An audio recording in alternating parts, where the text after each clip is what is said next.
اور درمیان میں کیئر ٹیکر، یہ تینوں گورنمنٹس ایک ہی تسلسل ہے، اور انہوں نے جو معیشت کا بیڑا غرق کیا ہے وہ سب کے سامنے ہے۔ اسی طرح سے کسانوں کو کپاس کے لیے، اب وہ کسان کیا کرے جس نے گندم اگائی اور اس کو ریٹ نہیں ملا، پھر اس کے بعد اس کو دوائیں مہنگی ہو جائیں، اور جتنی ضروریات ہیں فصل کو آگے بڑھانے کی وہ مہنگی سے مہنگی ہو، تو چھوٹے کسان کیا کریں گے؟ قرضہ لے لے کر اپنا کام چلانے والے مزید قرضوں میں مبتلا ہو جاتے ہیں اور کوئی ان کا پرسان حال نہیں ہے۔ لیکن جو بڑے چودھری اور وڈیرے اور جاگیردار ہیں، جن کی شوگر ملیں بھی ہیں، جو حکومتوں میں شامل ہیں، جو جس کی حکومت ہو وہ ایک طبقہ ہمیشہ اس حکومت میں موجود رہتا ہے، وہ ان حالات سے بھی فائدہ اٹھاتا ہے، وہ ان کسانوں کا بھی استحصال کرتا ہے، وہ گندم خریدنے کے عمل میں بھی چھوٹے کسانوں کو اپنا ساتھ ملا لیتا ہے، اور کپاس کی جو فصل ہے اگر 30% کم اس کی بوائی ہوئی تو آپ سوچ سکتے ہیں کہ آگے چل کر کیا کرائسس آئے گا۔ تو ایک زراعت کا شعبہ ہے جو پاکستان میں ترقی کر رہا تھا، اس کو بھی تباہ کر رہی ہے یہ حکومت، صنعتوں کو تو تباہ اور برباد کر ہی دیا ہے۔ تو آپ اندازہ کر سکتے ہیں کہ اس حکومت کے خلاف اگر ہم نہیں اٹھیں گے اور اپنے حق کے لیے نہیں اٹھیں گے، عوام کے حق کے لیے نہیں اٹھیں گے، تو اس کا مطلب یہ ہے کہ ہم نہ صرف اپنی دینی ذمہ داری پوری نہیں کریں گے بلکہ اپنی قومی اور ملی ذمہ داری بھی پوری نہیں کریں گے۔ اس لیے جماعت اسلامی نے فیصلہ کیا ہے کہ ہم اس تحریک کو آگے بڑھائیں گے، اور نہ صرف یہ کہ اس دھرنے پر بیٹھنا ہے، ہمیں ابھی بیٹھنے کا ہم نے طے کیا ہے، اٹھنے کا طے نہیں کیا۔ اٹھنے کی بس ایک ہی شرط ہے کہ حکومت پیچھے ہٹے، اور ہمیں اپنی ذات کے لیے کچھ نہیں چاہیے، ہمیں پاکستان کے عوام کا حق لینا ہے، ان کے اوپر جو ٹیکسوں کی بھرمار ہے اس کو کم کروانا ہے۔ جماعت اسلامی ایک پرامن جماعت ہے، جماعت اسلامی ایک جمہوری جماعت ہے، بلکہ اگر کہا جائے کہ جماعت اسلامی ہی ایک جمہوری جماعت ہے پورے ملک میں، باقی کون ہے؟ فیملی انٹرپرائزز ہیں، وصیت پر اور وراثت پہ پارٹیاں چل رہی ہیں، ڈکٹیٹرشپ پہ پارٹیاں چل رہی ہیں، اور ان کے اندر بھی جمہوریت نہیں ہے، ان کے باہر بھی جمہوریت نہیں ہے۔ یہ فارم 45 کے بجائے فارم 47 کی پیداوار ہے، اور یہ لوگ ہم پر آ کر مسلط ہیں۔ تو جماعت اسلامی جو جمہوریت پر، جمہوری رویوں پر اور پرامن جد و جہد پر یقین رکھتی ہے، ہم اس پوری قوم کو انارکی کی طرف نہیں دھکیل سکتے، افراتفری کی طرف نہیں دھکیل سکتے۔ ہم دیکھتے ہیں کہ کینیا میں کیا ہوا، وہاں لوگوں نے محلات کو آگ لگا دی، گورنر ہاؤس کو آگ لگا دی، سی ایم ہاؤس کو آگ لگا دی۔ کیا یہ حکومت یہ چاہتی ہے کہ لوگ نکلیں اپنے اپنے طور پر اور پھر اس طرح سے افراتفری پیدا ہو جائے؟ کہاں جائیں گے پھر یہ لوگ؟ یہ سمجھتے ہیں کہ ہم نکل جائیں گے۔ جب ایک حد سے زیادہ انارکی پھیلتی ہے تو پھر ایئرپورٹ کے راستے بھی بند ہو جاتے ہیں۔ شہباز شریف صاحب، قوم کو ریلیف دو اس سے قبل کہ قوم بپھر جائے اور کسی کے کنٹرول میں نہ ہو۔ جماعت اسلامی اس پوری قوم کو ایک رخ دینا چاہتی ہے، پرامن مزاحمت، تاکہ کسی خاص مقصد کے تحت لوگوں کو ریلیف ملے، بجائے اس کے کہ افراتفری پھیل جائے اور مزید ملک برباد ہو۔ اس لیے ہم یہ دھرنا بھی کر رہے ہیں، اور اس کے بعد وہیں بیٹھ کر پھر ہم پوری اس تحریک کو آگے لے کر چلیں گے انشاءاللہ۔ تو پہلے تو میں آپ سے قصور کے لوگوں سے پوچھنا چاہتا ہوں کہ بھرپور طریقے سے اس دھرنے میں شریک ہونے کے لیے تیار ہیں کہ نہیں تیار ہیں؟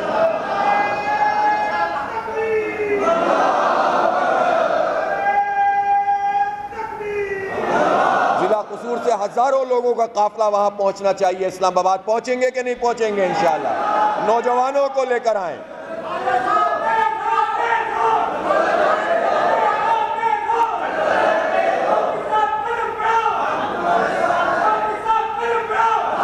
مزدوروں کو لے کر آئیں، کسانوں کو لے کر آئیں، نوجوانوں کو لے کر آئیں، اور جو لوگ اپنی فیملیز کے ساتھ آنا چاہتے ہیں ان فیملیز کو لے کر آئیں، اور ایک تاریخی دھرنا انشاءاللہ ہوگا۔ اور یہ ہمارا کوئی ذاتی اور پارٹی مقصد نہیں ہے، ہمارے پاکستان کے عوام کو ریلیف دینا پڑے گا، ورنہ نتائج بھگتنے کے لیے حکومت تیار ہو جائے۔ سیدھی سیدھی بات ہے، اس کے علاوہ کوئی دوسری بات نہیں ہے۔ اسی طرح میں یہ عرض کر رہا تھا کہ جماعت اسلامی یہ ان معنوں میں مذہبی پارٹی نہیں ہے جس طرح لوگوں نے مذہب کو استعمال کرتے ہیں اپنی دکانداری کے لیے۔ جماعت اسلامی اسلام کو ایک دین سمجھتی ہے، ان الدین عند اللہ الاسلام، کہ دین تو اللہ کے نزدیک اسلام ہے، جو زندگی گزارنے کا طریقہ ہے۔ جس طرح میں نے کہا کہ انفرادی زندگی، خاندانی زندگی، معاشرتی زندگی اور حکومت اور نظام، یہ پورے کے پورے پر ہمارا دین حاوی ہے، اور اسلام کی بنیاد عدل پہ ہے، انصاف پر ہے۔ عدل نہیں ہے تو نظام نہیں ہے، اور اسلام علم کو پروان چڑھاتا ہے۔ آج سے 100-150 سال پہلے بھی آکسفورڈ اور کیمبرج میں جو ڈگریاں دی جاتی تھیں، لڑکوں کو ڈگریاں ملتی تھیں، لڑکیوں کو نہیں ملتی تھیں۔ یہ ہے مغرب، اور اسلام ہے جو 1400 سال پہلے یہ اعلان کرتا ہے کہ طلب العلم فریضۃ علی کل مسلم، اور روایات میں آتا ہے کہ مسلم میں بھی بات مکمل ہو جاتی ہے، لیکن مسلمہ کا نام بھی استعمال ہوا کہ عورتوں اور مرد سب کے لیے علم کا حصول فرض قرار دیا گیا 1400 سال پہلے، جب عورتوں کو روم میں اور ہند میں اور سب جگہ پہ فروخت کیا جاتا تھا، کوئی ان کی حیثیت نہیں تھی۔ عرب میں بھی زندہ گاڑنے والے شقی القلب موجود تھے بچیوں کو پیدا ہونے پر، تو نبی پاک صلی اللہ علیہ وسلم نے بچیوں کی پیدائش اور ان کی تربیت کو جنت میں جانے کا سبب بتایا۔ آپ صلی اللہ علیہ وسلم نے ماں کو کہا کہ الجنت تحت اقدام الامہات۔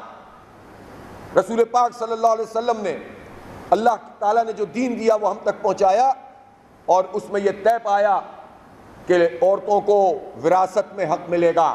تصور بھی نہیں کر سکتے تھے اس وقت لوگ۔ آج بھی ایسے لوگ ہیں مسلمان ہونے کے باوجود اپنی بہنوں کا، اپنی بیٹیوں کا، اپنی بیوی اور جو خواتین ہیں ان کا حق مارتے ہیں، وراثت میں حق نہیں دیتے ہیں۔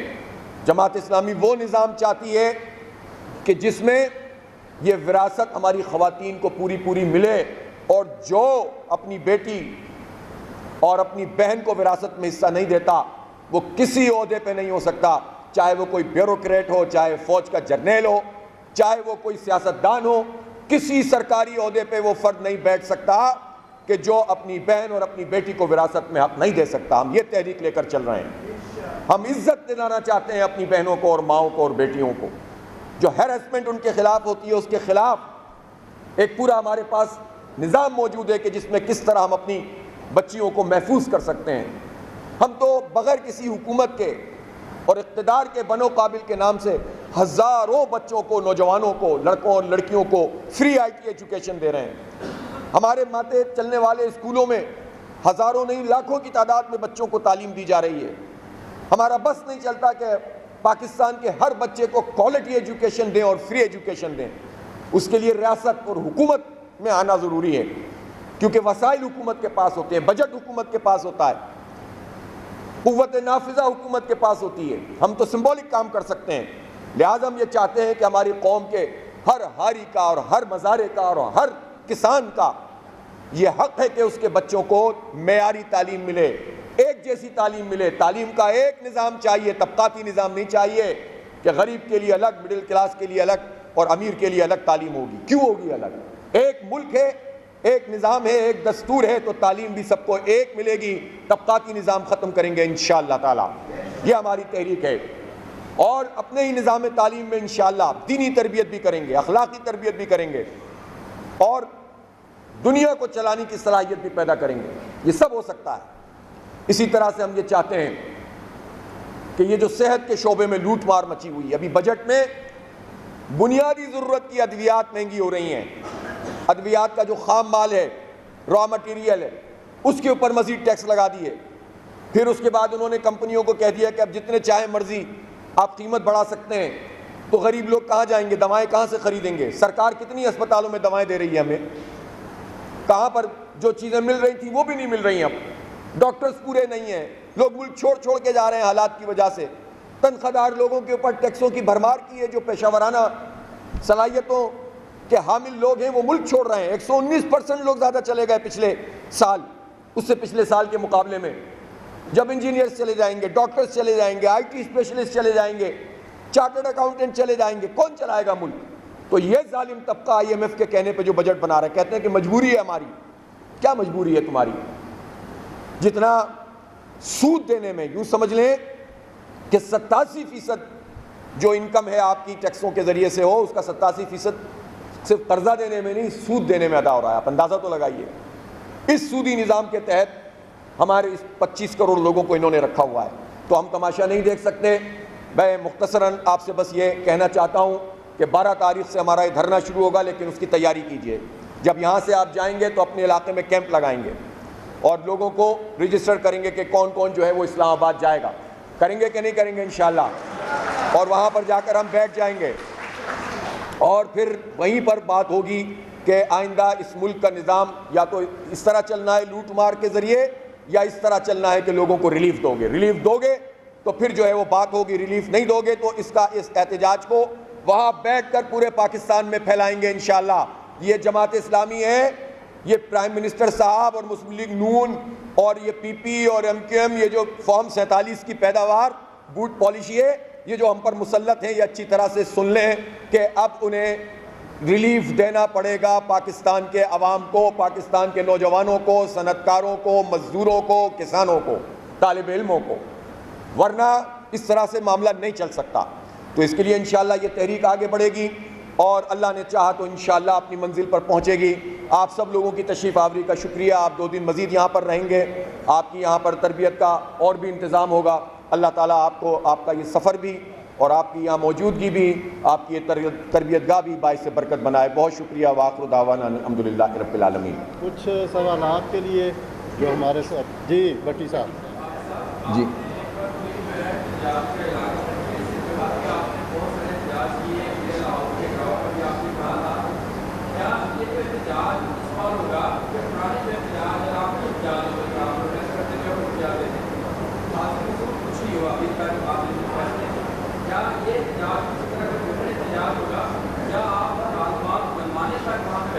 دیکھیں، یہ وہ وارم اپ تھا، اب ذرا میچ کی طرف جا رہے ہیں ہم انشاءاللہ۔ وارم اپ میچ ہوتا ہے نا ایک، تو ایسی ذرا سا وہ ہو گیا، اب کیا کریں؟ اب مطلب یہ اب اس طرح تو وارم اپ اور نیٹ پریکٹس نہیں ہو سکتی نا، اب تو میچ کھیلنا پڑے گا نا، اب تو ریلیف دلانا پڑے گا۔ تو ہم بیٹھنے کے لیے جا رہے ہیں، حکومت ریلیف دے گی تو ٹھیک ہے بات کریں گے، نہیں دے گی تو اس احتجاج کو مزید وسیع کریں گے۔ اب کیا کریں، تنگ آمد بجنگ آمد، اس کے علاوہ کوئی آپشن نہیں ہے۔ معین صاحب بھائی ایک منٹ صاحب، معین صاحب۔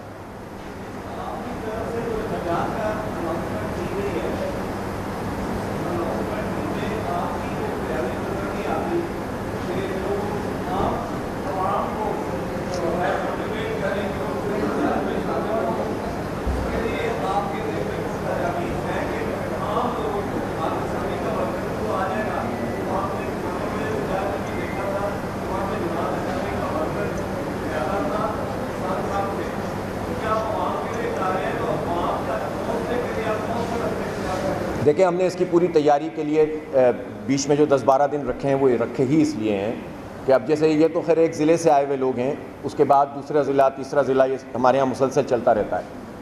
تو یہ تو بالکل ایک جگہ سے آئے ہوئے ہیں، لیکن پورے پاکستان میں کیمپنگ کریں گے ہم، مختلف علاقوں میں، ہر شہر میں، ہر تحصیل میں، اور وہاں پر لوگوں سے رائے لیں گے، ان کو رجسٹر کریں گے، اور انشاءاللہ تعالیٰ وہ سارے کے سارے لوگ پھر اس میں شریک ہوں گے۔ یہ اویئرنیس پھیلانے کا طریقہ ہوتا ہے، یہ شعور پہنچانے کا طریقہ ہوتا ہے، یہ ایک دن میں تو یہ مسئلہ حل نہیں ہو جاتا۔ تو یہ اعتبار الحمدللہ جماعت اسلامی پر پاکستان کے عوام کو ہے۔ جتنا مستقل مزاجی سے یہ سلسلہ آگے بڑھے گا اتنا ہی عوام کی شرکت ہوتی چلی جائے گی، اور جب عوام کی شرکت بڑھے گی تو انشاءاللہ لوگوں کو ریلیف بھی ملے گا۔ آپ بھی فرمائیں کہ آپ سمجھتے ہیں کہ ریلیف مل جائے گا جس طرح آپ احتجاج کر رہے ہیں، دھرنے دے رہے ہیں، اور کیا آپ سمجھتے ہیں کہ اس عوام کے اندر، کیا عوام کی نبض میں یا عوام کی وجہ سے شعور ہے کہ وہ انقلاب برپا کرے گی، وزیر اعظم ہاؤس ایوان صدر میں گھسے گی، آگ لگائے گی؟ نہیں، ہم آگ لگانے کے لیے تو جا بھی نہیں رہے، نہ گولی چلانے کے لیے جا رہے ہیں۔ میں نے تو آپ سے کہا تھا کہ جماعت اسلامی پرامن جمہوری مزاحمت پر یقین رکھتی ہے۔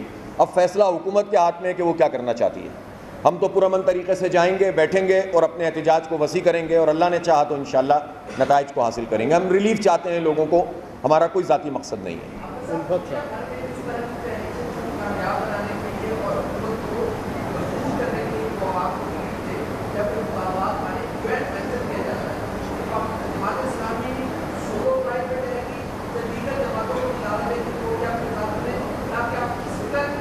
دیکھیں، ہم تو عوام کے ساتھ اتحاد کر چکے ہیں، چونکہ پارٹیوں کا مسئلہ یہ ہو گیا ہے نا کہ پارٹیوں کی کوئی سمت طے ہی نہیں ہوتی، ایک ہی وقت ایک ہی سانس میں دو باتیں کر رہے ہوتے ہیں، کہہ رہے ہوتے ہیں کہ الیکشن صحیح نہیں ہوا اور سلیکشن کی ریزرو سیٹیں اپنے پاس رکھتے ہیں، اور الیکشن کمیشن کے بارے میں کہتے ہیں اس نے صحیح فیصلہ کیا ہے۔ تو جب پارٹیوں کا یہ رویہ ہو تو لوگوں کا اعتماد ہی خراب ہو جاتا ہے۔ پھر ایسی پارٹیوں کے ساتھ جب آپ اشتراک کرتے ہیں تو وہ کہتے ہیں یار یہ پرانا منجن ہے، اس طرح یہ چلے گا نہیں۔ تو جماعت اسلامی الحمدللہ اپنی ایک تاریخ رکھتی ہے، ہم اپنی چیزیں لے کر چلیں گے، اور تمام طبقات کو، مزدوروں کو، میں نے کہا نا تاجروں کو، مزدوروں کو، صنعت کاروں کو، کسانوں کو، نوجوانوں کو، خواتین بھی انشاءاللہ اس میں شریک ہوں گی۔ یہ سب لوگ جب مل کر یہ کام کریں گے، اور خاص طور پر پاکستان میں جو پروفیشنل لوگ ہیں، تنخواہ دار لوگ ہیں، یہ ان کا دشمن بجٹ ہے جس میں ان کے اوپر اتنی بڑی بھاری جو ہے وہ ٹیکس لگائے گئے ہیں، تو جب یہ سب مل کر چلیں گے تو انشاءاللہ خود ہی ایک بڑی طاقت بنے گی اللہ نے چاہے. یہ سولو نہیں ہے, یہ پاکستان کے عوام کا سولو احتجاج ہے. پھر اگر کوئی پارٹی اس میں شریک ہوتی ہے تو آ جائے, ہمیں کوئی اعتراض نہیں ہے, لیکن ہم یہ نہیں ہوگا کہ ہم پارٹیوں کا منہ دیکھتے رہیں اور چلتے چلتے اچانک پارٹیاں کسی فون پر ادھر سے ادھر ہو جائیں, پھر ہم کدھر جائیں گے. تو ہم یہ اعتبار جو انہوں نے کھو دیا ہے پارٹیوں نے, اس کی وجہ سے صرف عوام سے یہ اتحاد کر سکتے ہیں, پارٹیوں کے ساتھ مل کر چلنے میں تو اس وقت ذرا مشکل ہو رہی ہے. صاحب یہ جو مولانا فضل الرحمان میٹھا میٹھا ہپ کروا تھو کرتے ہیں کہ ایک جانب انتخابات کروانے کا مطالبہ کیا ہے اور دوسری جانب جو مخصوص نشستیں ہیں وہ رکھنے کا بھی اعلان کیا ہے اور الیکشن کمیشن کی حمایت کا اعلان کیا ہے, تو کیا آپ نہیں سمجھتے اس طرح کے جو پاکستان کی پولیٹکس میں کردار ہے جہاں مفاد دیکھتے ہیں وہاں پر, تو کیا کہیں گے مولانا فضل الرحمان کی سیاست کو آپ کس اینگل سے دیکھتے ہیں اگر یہ حالیہ ان کی اسٹیٹمنٹ اور ان کی پالیسی دیکھتے ہیں؟ اصولی بات یہ ہے کہ جب ہم یہ کہتے ہیں کہ اس الیکشن میں دھاندلی ہوئی ہے, تو دھاندلی میں ایک ڈاکومنٹ ہے ہمارے پاس فارم 45 اور ایک ڈاکومنٹ ہے فارم 47. اوریجنل ڈاکومنٹ فارم 45 70-80% موجود ہے. ہمارا کہنا یہ ہے کہ ہمیں کسی الیکشن کی ضرورت نہیں, مولانا اور دیگر لوگوں کا کہنا ہے نیا الیکشن کرایا جائے. ہم یہ سمجھتے ہیں کہ نئے الیکشن کے مطالبے کا مطلب یہ ہے کہ آپ فارم 45 پہ نہیں آنا چاہتے ہیں اور جو جینون نتیجہ ہے اس کے بجائے آپ ایک نئی ڈیل کرنا چاہتے ہیں اور ایک نئے انداز میں قوم میں اربوں روپے خرچ کر کے پھر ایک نیا دھن. تو جو الیکشن ہو گیا اور اس کا یہ ڈاکومنٹ موجود بھی ہے تو اس پر ہی بات ہونی چاہیے, ہمارا نقطہ نظر یہ ہے. دوسری بات یہ ہے کہ جب ہم یہ کہتے ہیں کہ یہ فراڈ ہوا تو پھر اس کے بعد اسی فراڈ کے نتیجے میں جو ریزرو سیٹیں ملی ہیں اس ریزرو سیٹ کو اگر کوئی قبول کر رہا ہے تو اس کا مطلب یہ کہ وہ اس فراڈ کا ساتھ دے رہا ہے. تو یہ دو کام ایک ساتھ کیسے ہو سکتے ہیں, یہ سوال آپ انہی سے کریں, میری سمجھ میں تو نہیں آ رہا. جی عمر صاحب بھائی میں نے تو ایک اصولی بات کی ہے, یہ اشارہ جس طرف بھی ہو اس سے سوال کیجئے, وہی جواب دے گا. دیکھیں ہمارے بعض سیاستدان بہت زیرک ہیں اور بہت ان کا فہم ہے, اور ہم تو ظاہر ابھی طفل مکتب ہیں ان کے سامنے, تو لیکن ہم ظاہر جو پولیٹیکل ورکر ہوتے ہیں بعض اوقات ان کی سمجھ میں یہ سب باتیں آتی نہیں ہیں. تو آپ ضرور پوچھیے گا کہ یہ کیسے ممکن ہے کہ الیکشن کو بھی غلط کہیں اور اس پورے فراڈ کے نتیجے میں جو خیراتی سیٹیں ہیں اس کو قبول بھی کر لیں. تو سوال کیجیے گا, جواب ملے گا, انشاءاللہ آپ کو اچھا جواب ملے گا. یہ کہیے گا کہ آپ کا جو آخری آپ کا ذرائع کے مطابق ہے کہ آپ اس کو مرحلہ وار جو ہے وہ کیا اس جو احتجاج ہے اس کو شہر شہر پھیلاتے ہوئے داخلی اور خارجی راستے کی نوعیت بھی آ سکتی ہے کہ اگر آپ کے مطالبات پورے نہ ہو جو کہ عوامی ایشو پہ آپ کر رہے ہیں تو کیا داخلی اور خارجی راستے بند کرنے کا بھی وقت جو ہے وہ آپ کال دے سکتے ہیں؟ دیکھیں یہ تو جب آپ احتجاج کی لے کو آگے بڑھاتے ہیں تو اپنے مقصد کے حصول کے لیے جو بھی جائز جمہوری سیاسی طریقہ ہے وہ ہم اختیار کریں گے. دنیا بھر میں یہ عام پریکٹس ہے, ہم انارکی نہیں چاہتے, ہم جلاؤ گھیراؤ نہیں چاہتے, ہم گولی چلانا نہیں چاہتے, لیکن ہم یہ چاہتے ہیں کہ ہم اللہ کی مدد سے اور جمہور کی طاقت سے اپنے حق کو حاصل کریں. ہمیں کوئی خیرات نہیں چاہیے, اپنا حق چاہیے. پاکستان کے عوام کو خیرات نہیں چاہیے, حق چاہیے جس کا حق مارا جا رہا ہے. اس لیے ہم تو اس کے لیے جو ممکن ہو سکے گا کریں گے انشاءاللہ. جی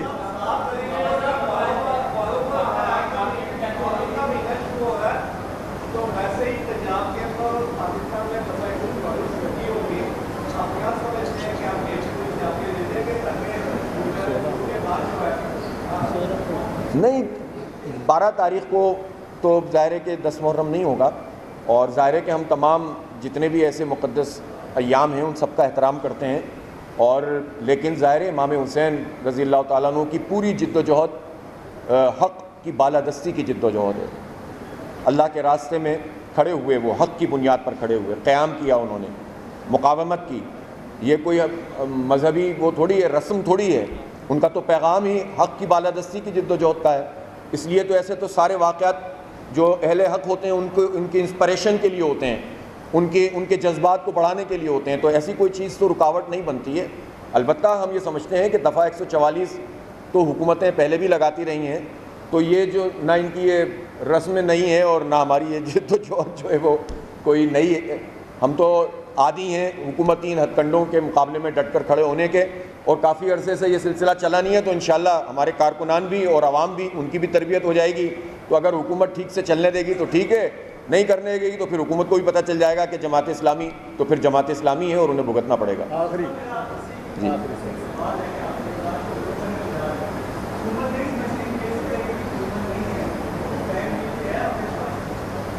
سر, آپ کے خیال میں جماعت اسلامی کے پاس ہی کوئی پلان بی سی نہیں ہوگا؟ تو وقت آنے میں بتائیں گے آپ کو، وہیں بیٹھ کر ہی بتائیں گے انشاءاللہ۔ آپ صاحب آپ جولائی کے مہینے میں احتجاج کرنے جا رہے ہیں اور دھرنے کا کہا ہے، 2014 میں اگست کے مہینے میں ایک دھرنا ہوا تھا، تو اسلام آباد کے راستے میں پنڈی آتا ہے، تو وہ پنڈی کی دعوت پر گئے بھی تھے، تو گرمی ہوگی تو اگر پنڈی کی دعوت پر جائیں گے تو مشروب پئیں گے یا کیا کریں گے؟ کیونکہ بہرحال وہ بھائی جان دیکھیں، بات سنیں، یہ ملک ہمارا ملک ہے، پنڈی بھی ہمارا ہے، اسلام آباد بھی ہمارا ہے، کراچی اور لاہور بھی ہمارا ہے، پشاور اور کوئٹہ بھی ہمارا ہے، ٹھیک ہے؟ تو عوام میں سب لوگ ہوتے ہیں، فوج بھی عوام میں سے ہوتی ہے، بیوروکریسی بھی عوام میں سے ہوتی ہے، اور سیاستدان بھی عوام میں سے ہوتے ہیں۔ ہماری ذات کا کوئی مسئلہ نہیں ہے، ہمیں کسی کی کوئی امپائر کی انگلی نہیں اٹھوانی، ہمیں عوام کے لیے حق چاہیے، وہ حق لینے کے لیے جا رہے ہیں، سب کو اس میں تعاون کرنا چاہیے، چاہے وہ اسلام آباد ہو یا پنڈی ہو یا لاہور ہو یا پشاور ہو یا کوئی بھی ہو، اس کو عوام کے حق کے لیے بات کرنی چاہیے، ہمارا ساتھ دینا چاہیے۔ بہت شکریہ جناب، تھینک یو۔